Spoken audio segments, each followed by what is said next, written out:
Hey, my friends, what's up? Hope you guys are doing good. I got thinking about, how sometimes we have, holes in our system. We're lacking in certain areas. And so I put together this top 10 list of the most lacking preps from what I've seen over the past 15 years. It's been about 15 years since I've actually been more, I guess, I don't want to call it public about being into preparedness, but actually having friends that are preppers. It's been like 15 years since I've started to have friends, and, go over people's homes that they're actual preppers. And it started out with a neighbor on my street. He had a yard sale, and I got talking to him, and we became friends shortly afterwards. And I was surprised, but he was a prepper, a closet prepper. And I was a closet prepper up until then. I didn't tell anybody. So I was prepping for at least about 5-6 years before that.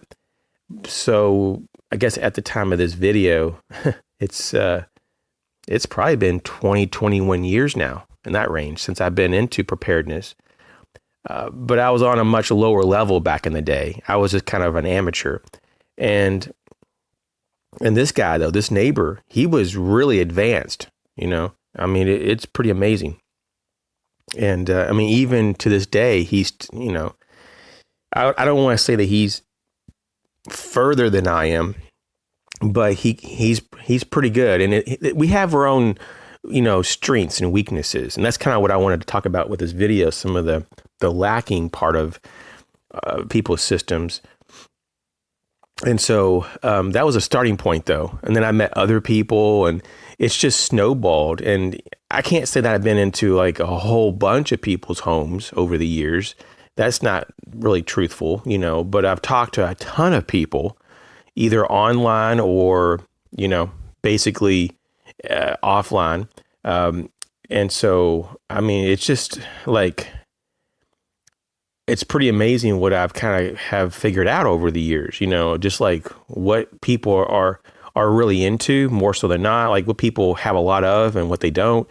I mean, there's kind of a rhythm to all this, it's for logical reasons, though, because some of this stuff isn't fun to do. Some of it's very expensive, and there's just a lot of logical reasons why some people don't have the level of preps that they probably should, or, what would be ideal. So let's jump right into this. One of the things that I see, this is not in order of like, the most important, the least important, or nothing like that, or the most lacking, the least lacking. It's just, I've just kind of mixed in 10 things here. And I do have a bonus one too at the end, so stay tuned. But one of the things that I do see that's lacking pretty heavy is protein. And I'm not talking about protein like that you could put together with vegetables. I mean, that is an option. I mean, even like, rice and beans, you can put together a complete protein that way. But I have personally experimented with eating rice and beans for a long period of time and really trying to mix it with a lot of other things, but it really does get old after a while. And so after a few months, I personally have gotten really sick and tired of it. I mean, I almost never even eat rice and beans anymore. I do have rice every once in a while, but with beans, I mean, it's been a long time since I've had beans. I just got burnt out, because I just did it all the time. I was constantly making rice and beans. So palate fatigue is a big deal. So you need to diversify your food groups, the foods in each food group. And in particular, when it comes to complete proteins, basically proteins that have all the amino acids to make a complete protein, you want to have diversified meats and not just rely on the whole, I guess you would call it the rice and bean theory, like all you need is rice and beans. I mean, I hear that everywhere, and it's like no one talks about meat a lot of times. And of course, meat is expensive now more than ever, really, and it's just not really desirable to spend that much money on this stuff. But you can get canned meats. That's probably going to be your most affordable option for sure. And you have beef, right? You have chicken. Chicken is pretty affordable still, though. In my area, it's the second most affordable. And then the most affordable is ham, right? Turkey can be kind of high in some locations for canned turkey. And I would certainly if you're like a chicken guy, if you like chicken, I wouldn't try to diversify with just only with turkey because they're kind of similar. So, I mean, nothing wrong with having chicken and turkey, but try to mix in at least something else that tastes different, like ham or beef. And of course, don't forget fish. You have anchovies. You might like, canned salmon. I don't do tuna, but that's just because, it's just, there's a lot of heavy metals like mercury that it's just really not a safe fish. But I mean, there's a lot of people who say they don't care. They love tuna, but I'm just saying just to be a realist, there are some foods that are just toxic to eat these days, and tuna is just too dangerous to eat. But anyways, I would have some meats, have it diversified. And that's certainly one thing that I see that's really, really lacking in pantries, just having a good assortment of meats. Another thing that I see lacking is power generation, the capability to generate power. Now, I'm not saying to power the whole house for a whole year, or indefinitely. I'm talking about at least on a basic critical level to run basic things in your home. Can you do that? Do you have the ability to do that? Most people don't. And so it's different for every person, though. Some people they might live in a very windy location. And so a wind,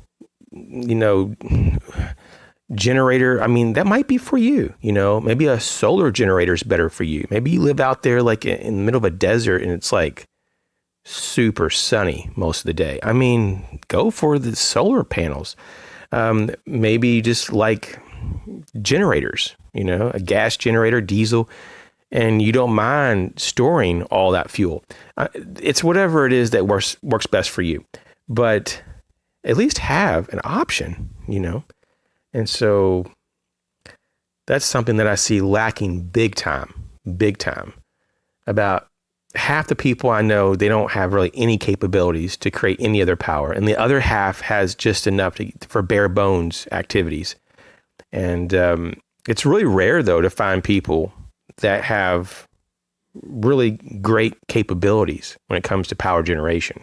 I mean, they're out there. There are some people who have complete independence from the grid. I mean, this is not that unheard of, but I'm just saying that it's within the prepping world, you'd be surprised how few people really can go off grid. There's a lot of talkers, but there's not a lot of people who are really at that level. But I do see people getting more into it because the price, especially with solar, the price for solar generation has really gone down. And that's what's helped me get back in on the bandwagon, so to speak. So this is one area that I've been working on myself. So, okay, let's move on to the next, and that's trauma supplies. I mean, a lot of preppers, they might have a trauma kit, and that's it. They don't really have any additional supplies, So one little IFAC is not going to cut it. And of course, there's people who don't even have an IFAC or any kind of trauma supplies. They just have a first aid kit, a general boo-boo level first aid kit, and that's what they have. That's not good, So the trauma kit is good. I mean, it's a first step, but you really need to have more than one tourniquet. You need extra gauze and bandages and all that. You need stuff, hemostats. You need a whole, at least a tote box or two full of medical, if not more.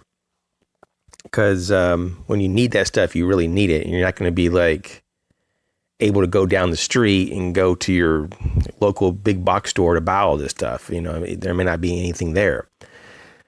Another thing that is lacking for a lot of people, and of course, this is kind of just something that I see, here in America, is that people with guns, they typically don't have a lot of ammunition put back. And I mean, there's some people who have a lot of guns, in fact, but they have a lot of guns, but very little ammo. And like some people think it's a lot of ammo if they have like a couple hundred rounds per gun. Some people think it's a lot of ammo to have like 1,000 or 2,000 rounds a gun. But in the big picture, that's all like kids play. That's just kind of hilarious. I mean, I'm not putting people down, and people that think like me there's not the intention to kind of be weird about that.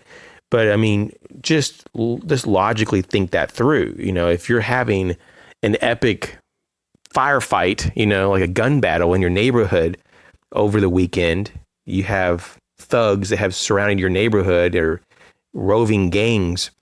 How long do you think a few hundred rounds is going to last? I mean, you can burn through that in minutes, maybe a half an hour, an hour. I mean, it's 1,000 rounds could be spent throughout the day, you know, if things were really intense. I mean, you might get through a whole weekend with 1,000 rounds. But it's kind of comical what people think that, well, you know, 1,000 rounds is just so much. I mean, it does kind of sound like it a lot if you're not into target practicing, or if you don't know anything about the military and what soldiers, you know, sometimes have to use to protect themselves. But you need a lot of ammunition. Now, I'm not going to sit here and just tell you a magical number, because there is no magical number, but I'd have more than a few thousand rounds. That's all I'm saying. When it comes to other things that are lacking, it's in-house water supply. So if the tap all of a sudden dried up, you go to the sink, nothing comes out. Or let's put it this way, if you weren't to use your faucets and you just locked yourself in your house, how long could you last? Days, weeks, months? Like, how much water do you have? And so I see a lot of people that might have a lot of food, which is good, but they don't have much water. They might have 2 or 3 cases of like those water bottles, like, you know, have like those 16 or 24 ounce water bottles. They might have a couple cases of those, and they think they're real good. That's not good at all. I mean, that's kind of like a first step, but there's like about 20 steps beyond that. And so they have like water jugs, and you can get them in different sizes. I think for most people, like the 5 gallon is the most you'd want to go. You know, some people just go with the 1 gallon just because, you know, it's just easier to move around and stuff. But, I mean, they do have all kinds of sizes. I have some of the 5, 6, 7, and 8 gallon water jugs. And being that water is like, just a hair over 8 pounds per gallon, I do find that some of the larger water jugs it's kind of difficult to move around without pulling your back out. So even for me, I kind of prefer the 5 gallon. But regardless, though, to have some water put back, you can put these water jugs like in your closet. You can store them all over the place. You can get water cubes, you know, and so you can make tables out of them. Even you know, you can get like drums, you know, water drums, and you can store them all over the place, you know, in your garage, or I mean, in a shop, you know, if you have a shop on your property, or just, you can put them all over the place. So there's all kinds of ways to just add a few hundred gallons here, a few hundred gallons there. You definitely want to have hundreds of gallons stored, not dozens of gallons. Okay. So especially if you have a family and you have kids and stuff, I mean, you're going to go through water, you know, water is really, really important. And of course, know where you can get water, you know, if the system doesn't provide water. You know, do you have a pond nearby? Is there a lake? You know, is there a river? Do you have a stream? Do you have a well? Do you have a neighbor that has a well? You know, I mean, can you catch rainwater and filter it, you know, off of your roof? So I'm just saying you got to think this through. Another thing that I see that's lacking is comms, you know, two-way communications. I see a lot of people with radios.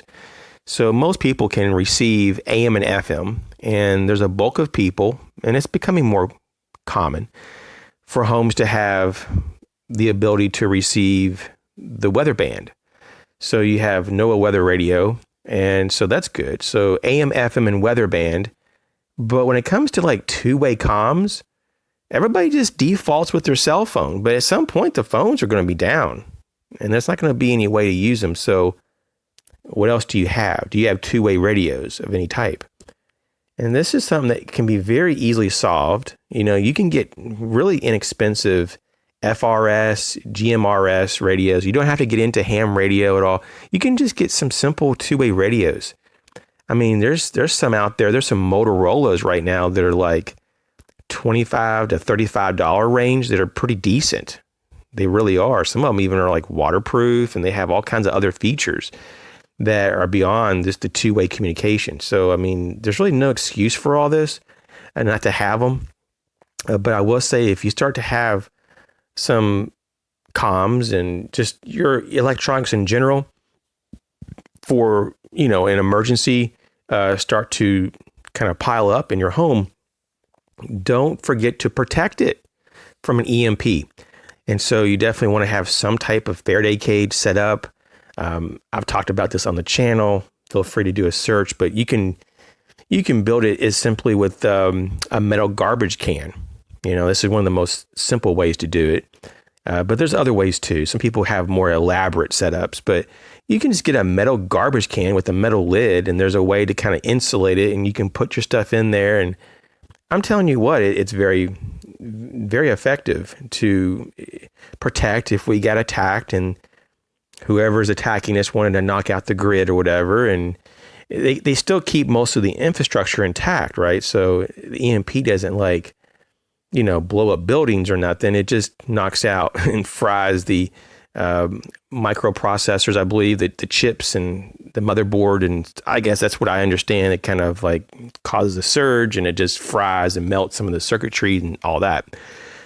So if you have some electronics that you would really rely on during the apocalypse, you want to certainly protect it from an EMP. So that's another thing that I see lacking, a lack of EMP protection. Another thing I see lacking is, you know, basically having things put back at your bug out location. And for most people, it's like a friend's house, right? Or if you have a brother or sister, you know, you're probably going to go there. This whole fantasy that, you know, you're going to go to this magical cabin in the woods during the apocalypse. Most people don't have a cabin in the woods. Most people don't have a second home or even vacation property.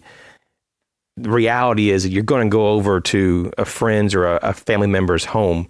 And if you do that, you're just going to show up with nothing possibly, or just your bug out bag, because you spend all this money on your bug out bag, right? It's going to be really great, though, if you've staged ahead of time, you know, like a field locker. They got those sportsman field lockers that you could use, or you could get an oversized tote, you know, container or several of them, and put some supplies in there, like change of clothes, some money, I don't know, some tools, whatever else you need, maybe a little bit of food or water. I don't know, whatever you think that you need that, you know, when you get there. So that makes a lot of sense to stage ahead of time.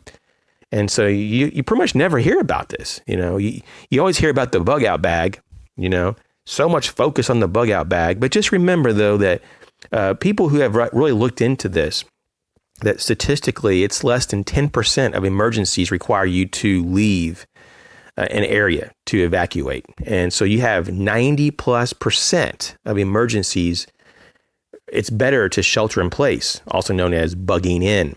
So the whole bug out scenario is kind of, it's a little bit more on the fantasy side. It doesn't mean it doesn't happen. I mean, there are wildfires that cause people to evacuate. But there's some real reasons why you'd evacuate. But most things, most threats are not going to require you to leave your home. But if you do, you're going to be really glad to have a bunch of stuff staged at wherever you're going. And so I think really also, if you're new at preparing, don't get hyper focused on having this perfect bug out bag. Just have what you need, have the basics in your bug out bag, and focus a lot more on home preparedness, right? That's the key. You want to put, like, in my opinion, about 95% of your resources and focus and tension on your home preparedness, and then maybe up to 5% on bugging out and other locations. That's kind of how I do it. And I think it's logical. Okay. Another thing that I see that's lacking, this is very important, especially, because we're in the summer and we're not thinking about it, but a lot of people have power outages in the winter. Of course, it happens in the summer too, but it's quite a bit easier to cool down. You can just soak yourself. I mean, in a real emergency in the summer, you can fill up your bathtub and just sit in it, and you're not going to probably die or have heat exhaustion. I mean, you can get really hot, don't get me wrong, and you can die of overexposure. I mean, I'm not downplaying that. But for most people around the world, the bigger threat is the cold. It's harder to warm up than to cool down. So it's a pretty big problem, right? If the power goes out in the middle of winter and you don't have any other backup source. So this is what is lacking, that people don't have a backup heat source. And so I don't know what that is for you. For me, it's a wood stove. But, for other people, it might be some type of portable gas powered heater for the home.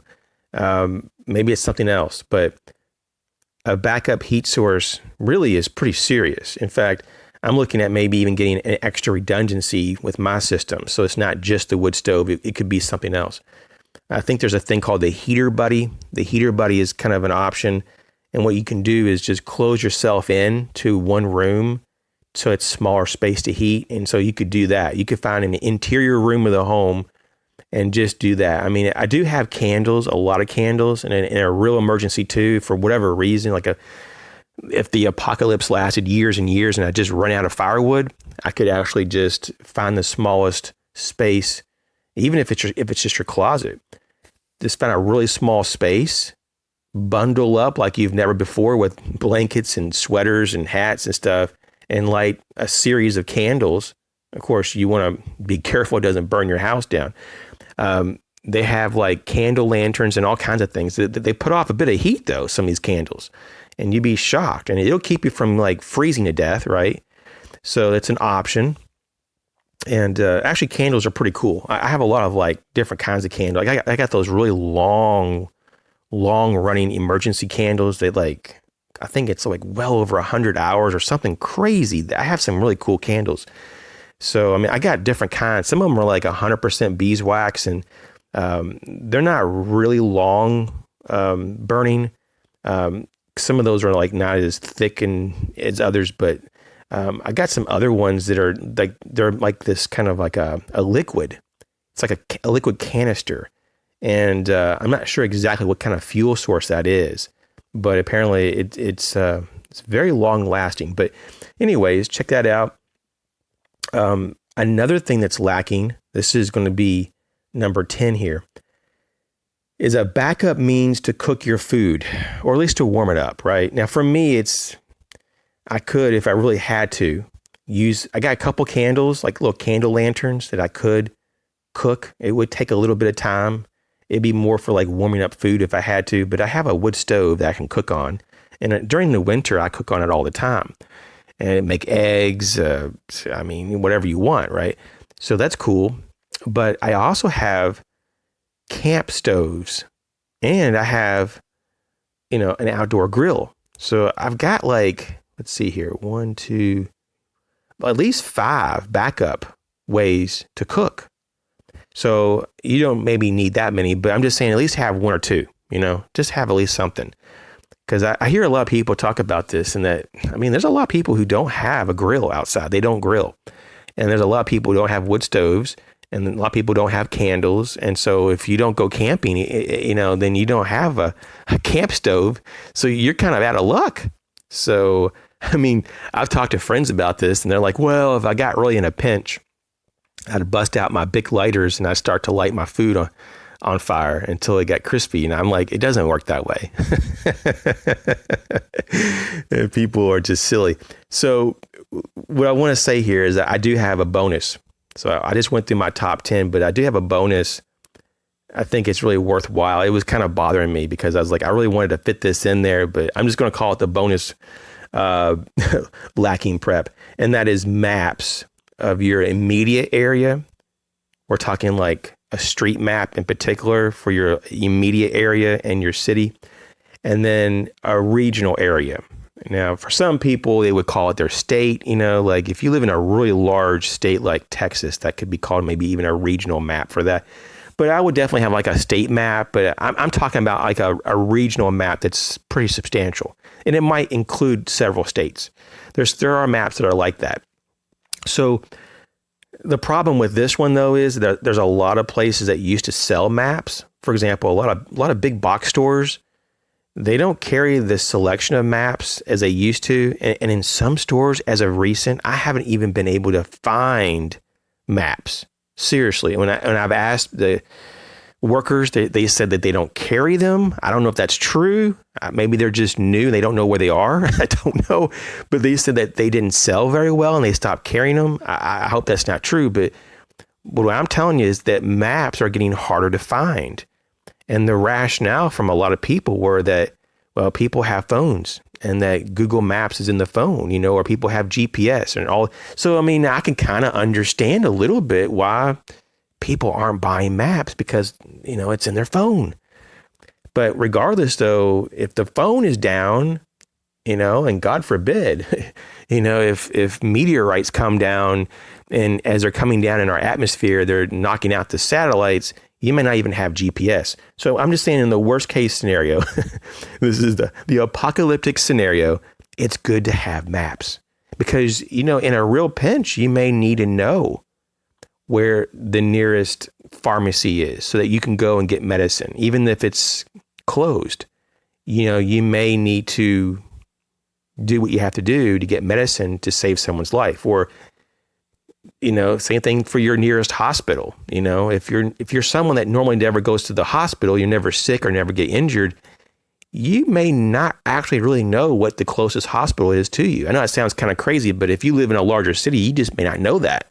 I mean, you may have a general idea of where the hospitals are, but if you have to go on foot to get medical supplies, let's say in the zombie apocalypse, and you have to go and retrieve, like in the movies, there's always a person that has to go to the hospital, retrieve some kind of medicine or medical supplies to save someone's life. You probably want to know the closest hospital, right? So, and the same thing with like water sources, you would definitely want to have a map and you want to mark or become familiar with all the local water sources in case you need water. Ponds, lakes, rivers, all that stuff. Okay. And we can go on, but these are pretty important. I would dare to say that these are probably one of the more important ones out there. Of course, there's probably hundreds of other things that we need to pay attention to, but these are the ones that I've personally seen over the past 15 years that are really lacking. And I don't say these things lightly, though, really. I've been trying to keep it real light in the video, but honestly, though, I've taken some time to really kind of think this through and make this, a real list. This is not just like a pie in the sky list. This is like for real. This is what I really see.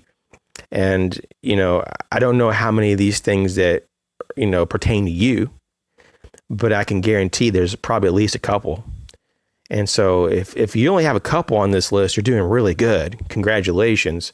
But definitely focus on them and just knock them out. I mean, some of these things you can knock out in one day. I mean, for example, the two-way radios, just having two-way comms, you can go online right now or just go to your local big box store and just get it and knock it out and get familiar with your radios and know how to use it and keep them charged. And there you go. Right. I mean, so some of this stuff can be done in one day. Some of these things you can do over a weekend. Other things, it might be a few weeks. I mean, seriously, it could take even months for some of these things if you're on a limited budget or if you just don't have a lot of time. But the thing about this is that if you start now, you'll finish quicker, right? If you start now, then you'll complete things sooner. And that's, of course, how things really are, right? Starting something is always pretty much the most difficult thing for most things. I mean, just getting started is, like they say, it's like half the battle. And so I encourage you to start now, because you'd be surprised how fast time goes by. And before you know it, you've accomplished, whatever you're working on, and then you can move on to the next thing. But if you keep putting things off, you just don't get things done. So I'm taking my own advice, and personally, I'm working on power generation, and I'm adding more meats to my pantry. And those are the two main things that I'm really focused on. And I'm almost done with my meats. I put back a good amount, and I feel very comfortable now. It's amazing how much more relaxed and so much more peace of mind that I have now just by doing some of these things recently. So, so I think maybe within a week or two, I'll be done with, gathering my proteins, and I'll be 100% laser focused on bolstering my power generation capability. So I wish you all the very best. Let me know, though, in the comment section if there's anything else that you think that really needs to be highlighted in this video, or that you can share, that you think that other people should know about, that pretty much gets overlooked. I think it's a really important video. And share the video. I think this is one of those videos, if you have a moment, please share it with someone else. If you think that they would actually, use the information, and it could be beneficial. So thank you for your support. I'll catch you later.